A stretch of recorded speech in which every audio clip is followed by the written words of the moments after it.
Pero yung gayahin mo sila ng gayahin, alam niyo po, mismo yung bata pa akong pastor, yes, Pastor Porto. Ako may papasalamat, marami akong nadigaling na mentor. Pastor ko, Pastor Porto.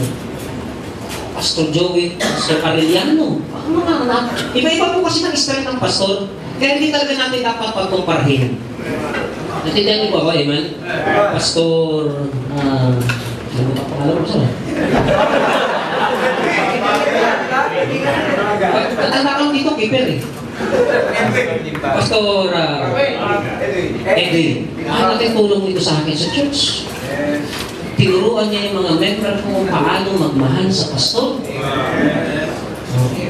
Pastor's Care. Kaya nga po magkakaroon tayo ng conference sa church namin ng Pastor's Care. Recipient lang po ako. Tulungan tayo. Yung kalakasan ni Pastor Joey, yung kalakasan ng ibang mga pastor. Kaya nga po, huwag tayong maingit, huwag tayong ma-insecure kasi mayroong regalo ang Diyos na sa ilang. Amen.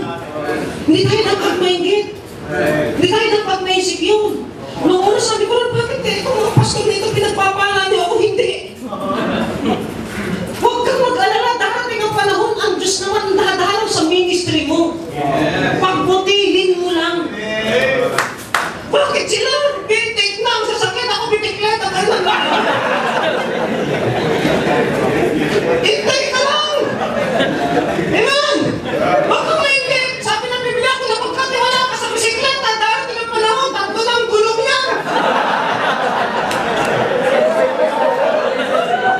Pero yung mabubuhay tayo sa inggit at insecure, pipilitin kong maging sino at pipilitin kong maging sikat, ibabagsak ka lang ng Panginoon. Pagputihin niyo po, kung nasa bukid kayo, doon kayo gagamitin ng Panginoon. Total, pagdating naman sa langit, hindi mo palakihin ng simbahan eh. Ay, tapunan eh. Kung si Pastor Joel binigyan ng Panginoon ng maraming gift, ay kaya malaki simbahan niya. Ikaw naman yung isa, huwag ka maligtid doon. Amen. Sa bukid ka nilagay, kung pinagbuti ka dyan ng Panginoon, isang araw dyan sa bukid na yan, magpapalain tayo ng Panginoon. Nakita ko, may kusira yan kayo usan.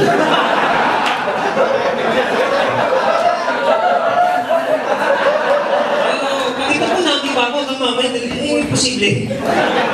Solito eh. Okay, number 2. Number 1 yung leader's disposition. Talagang yung personality natin, character natin. Ano kaya po nung mensahe kanina? Ganda. Talagang kailangan natin i-develop yung character natin ng pastor. Ako po nung bata pa ako, pastor, ang bilis ko rin magsalita. Tama kayo mo sabi, magbiting ng pangit sa kapwa manggagawa. Na minsan, hindi natin nalalaman, yung parang pinagbitawan nyo ng salita, kaibigan. Hindi nakarating. Ha? Ay, sabi mo ba, grabe, yung ba naman naparating, ang galit na galit, mabuti ba ka pastor kung totoo? Ay ako, wala akong problema dun eh. Kung totoo, hindi amen. Wala akong gagawa. Kung hindi totoo, ay namuha ang mata mo. Nakikita niyo po? Kasi there is always constructive and destructive criticism. Pero yun po pare-pares yung nakakatulong sa pastor. Talagang ang pastor, tanggapin niyo na po pag mahina ang panga mo sa ministry at mahina ang puso mo, susukong ka talaga eh. Ano eh? Parang boxing ko eh. Pag mahina ang puso mo, ay kung mahina ang panga mo, nasasaluhin mong lahat ng bayo at suntok.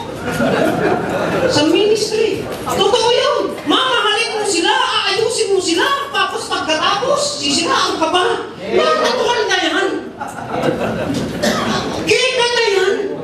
Kaya nga sabi, hindi vertical, hindi horizontal eh. Vertical. Sa Diyos ang tumawag sa iyo. Kasi talagang mahirap pa rin talagang tumingin sa Diyos lang eh. Talagang may tao pa rin eh. Naalala ko nung ma-divide yung church. Out of 120 regular member noong that time, naging 4. Tapos, ano nangyari? Tapos yung isa, apat na yung natira, apat na yung natira, yung isa, espiya pa. Sige. Ako na naranasan. Kaya bata pa ho ako, bata pa si Dad lang, sugatan na ho ako pag sa sundalo eh. Sugatan ako eh. Ang dami ng balat kami. Pero alam niyo po, may isang matandang dalaga. Alam ko, tatlo lang sila, pang-apat na yung sprayin eh. Nag-preach po ako, umiiyak ako, kasi meron mo 120, tapos naging apat, ispiyak ko isa. Sabi na isang matandang dalaga, sabi niya, Pastor, bakit niyo po iniiyakan yung nawala? Andito naman kami tatlo.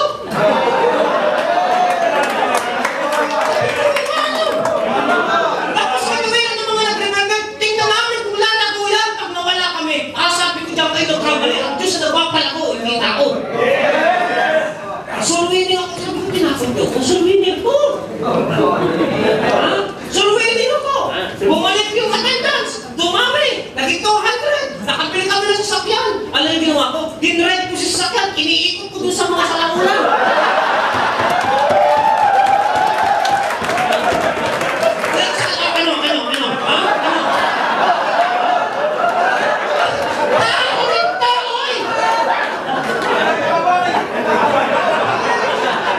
Sisipin ko na mo yun. Alam niyo kung napakagaling sa Panginoon, kahit tayo nagkakamali, pag nagsisi tayo, hindi mo siya. Hindi mo lang natawag ka na, hindi ka na nun. Okay na kita. Pero hindi po ganun ang Panginoon eh. Marami po tayong pagbagsak habang tumatagal po kayo sa ministry. Maraming pagtatagumpay, pero marami rin pagbagsak. Minsan nakikita nilang bigat na ng building, nakikita nilang yung accomplishment, pero behind the scenes, sasabihin ko po sa inyo, kung iisa-isahin lang ng pastor ang nadaanan niya bago dumaan doon, bago naabot yun, kaya hindi tayo dapat maingit eh. Alam bakit? Madami sa dinaan ng kumpal, marami sa dinaan ng hirap, maraming luha ang kanyang naging puhunan. Pero talagang kailangan natin tumayo. And the second one, number 2, is leader's limitation. Pag binasa niyo po dyan sa talata, sabi ni Moses, at ayaw ako doon sa pagtok. Ang sabi ng Bible, habang nakataas ang kanyang kamay, nagtatagumpay ang Israel against Amalek. Tandaan niyo po ang Amalek, mga kamag-anak nila yan. Lahi po ni Iso yan eh. Mga pinsanin nila yan. Minsan, alam niyo po sa Thursday, ang pinakamahirap pong turuan, yung mga kamag-anak. Nagsupan niyo ba? Kaya mapalad po, mapalad yung may kamag-anak kayo sa simbahan na katuwang. Kasi minsan, hindi ang katuwang, nakakabuwang yan. Okay? Leader's limitation. Pero magkakaka po kayo sa sense of humor ng Panginoon, habang nakataas yung tungkod, habang siya'y tumatayo, nagtatagumpay ang Israel. So parang idinipende ng Panginoon yung pagtatagumpay sa kamay ng leader. Ang problema mga kapatid, papasok tayo sa mga leader's limitation, talagang dumarating po nakataas yung kamay mo, mamapagod ka. Talagang ang pastor, dumarating po, at sabihin niyo po kay Tatay Porto, sabihin, talungin yan, namapagod din yan. Dati lang malang pagpira, no? Dati lang ginawa ko ata, parang walang nangyayari. Amen! Parang bakit ano ba lang, tayo walang tumutubo. Di ba? Makakaramdam tayo isa ng pagkabagot. At nararamdaman din ang misis natin yan. At ang ganda naman mga kapatid, nung panahon na mismo nababagot, nag-i-encourage ka. Nung ikaw naman nabagot, yung mismo kaya mo yan, pakakagam yan. Hindi na masarap pag may asawa. Ay, maghanap ka lang mo.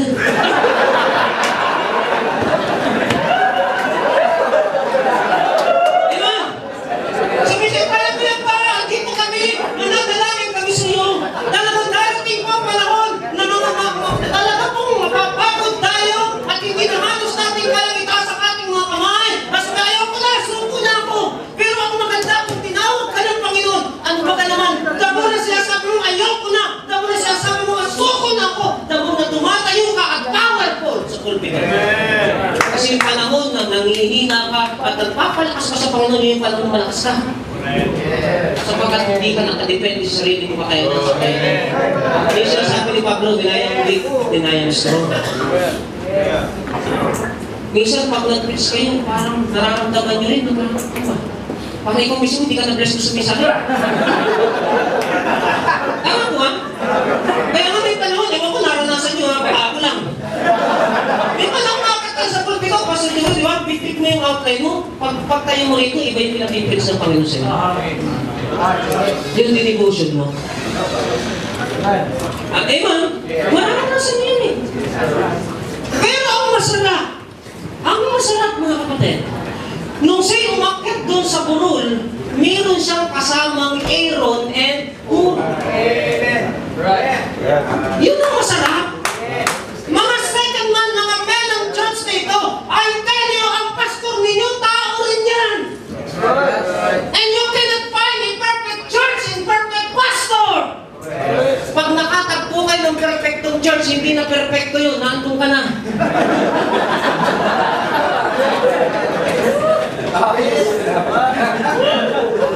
Kayo na lang ituloy yung inyong pastor, pero sasabihin ko sa inyo, totoo, tao rin yan. Kumakain din ng chicken wings sa Jollibee. Nakaka-hype natin yan. Magkaka-diabetes din yan. Meron na rin ako eh. Makikita nyo habang tayo magkakasama sa ministry, makikita nyo yung aming kahinaan. Makita niyo si pastor talaga, parang umiyak ka. Ano, spiritual ba si pastor mo sinabi ko? Darating yun eh. Makikita niyo yung aming limitation na may mga bagay talaga na hindi kami kayang gawin. Kaya na, andyan kayo.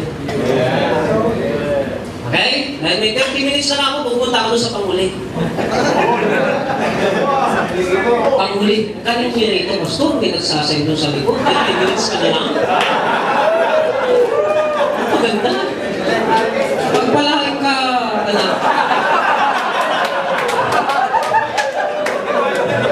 Okay. Maganda rito. Ilitin natin ito, pastor Jimmy, sa amin naman. Kaya bakit kakas doon sa amin? Uy, 30 minutes ka na lang.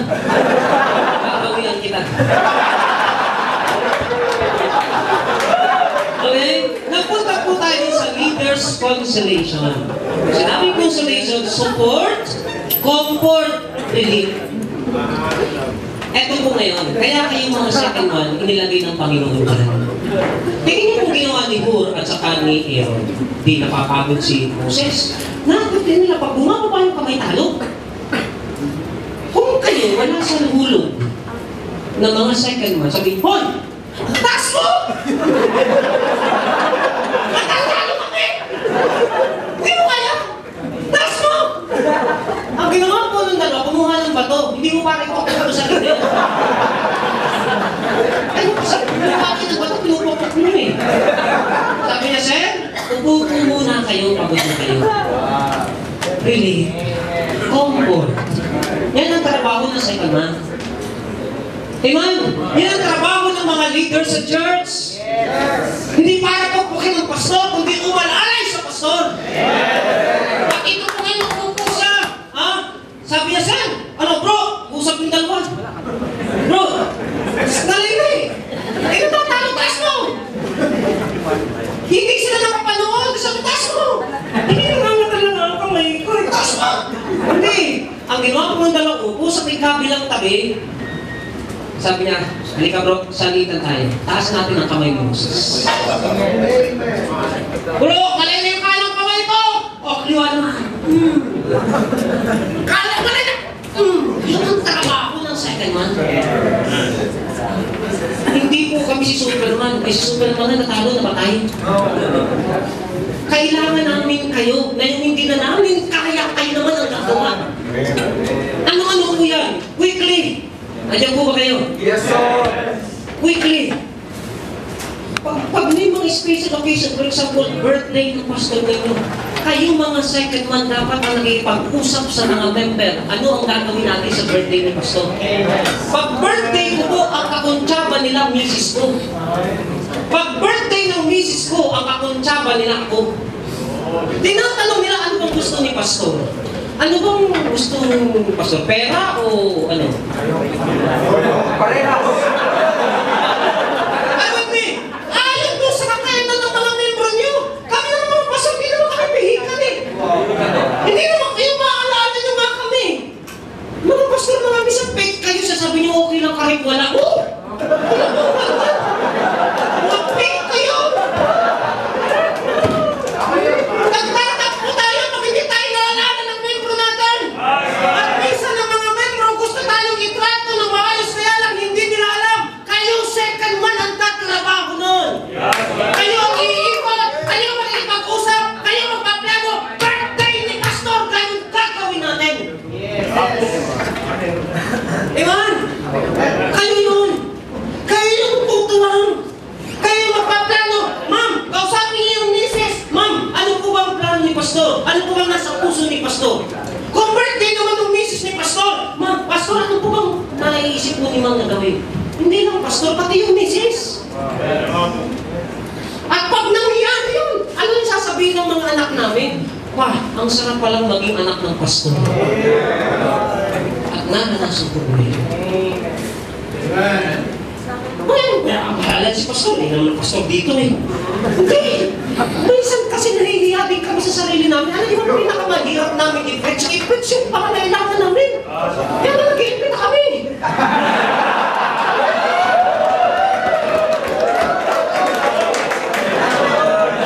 Pero kinapala ko lang mukha ko. Sabi ko, sinasabi ko sa inyo, hindi dahil Pastor ako, kundi yun ang sinasabi ng Bible. Ako takot pa rin ako eh. Pero kailangan silang turuan. Mamamatay ka na lang pag hindi mo yung tinuruan. Ang membro, pag hindi mo tinuruan, di yan matututo. Turo ka naman ng tuho, di pa natututo eh. Mas matututo eh. Turuan natin silang magmahal sa pastor. Asikasuhin ang pastors and family. Why? Sapagkat pag ang pastor po ay hindi rin nila inisikaso, ano sabi ng Hebrews chapter 13? Pag ang pastor ay nakapagpastor ng masama ang loob, hindi ito profitable sa church. Bakit? Nagpipreach yan! Masama ang loob! I-bless kayo ni Lord, kalokohan! Sama ng loob yan eh! Pero kahit simpleng mensahe, kahit isang salita lang, na i-bless na bless at umiiyak sa Panginoon dahil binigyan siya ng mga membro at mga second man ang pagpapagmahal, sabihin ko sa inyo, tuwan-tuwa yan eh, very powerful ang word yan. Yes, sir. Amen. Kayo tutuwang sa pastor ninyo. Kayo nakakakita ng pangailangan niyo. Come sa Baguio, sabihin ko sa inyo, nandiyan ang pastor. Come sa Baguio, preachers ka? Hindi ko pinapipila yan. Kukunin ko plato niya sa kabaso niya, yan ang ipipila ko doon. Hindi ako papayag na kumakain na ako, yung pastor ko, kung hindi ko kumakain. Nakikinig kayo? Eh kayo, tumitigay na, natutupik na eh, pastor ko. Makulang ko pa sana ng tupik. Bumalagpag sa nito, fix na naman nun. Amen! Ayun! Kasi kung magaling kang second man, isang araw, magaling ka rin best man. Kung ikaw ay natuto mo lang magpakimbaba at magmahal, kaya ako gusto ko yun eh. Kami mga pastor, habang nagmamature ka, it's our pleasure na si pastor pag-drive namin. Kaya lang, ayaw kami pag-drive yun, nakaskas-kasi yung doon. It's our pleasure kung kami taga-plancha pa rin ng pastor ko. Nasumasama din loob ko dyan kasi natawa yan eh. Pero yung matinig ko lang ang tawag niyan, wala din galit ko eh. Bakit? Pastor ko yan eh. Kung hindi nagbigay ng buhay yan, wala ako. Nasa kaya ako ngayon? Baka hanggang ngayon nagkukulang pa rin ako. Baka ngayon kasama-kasama ko yung dito kung aswang.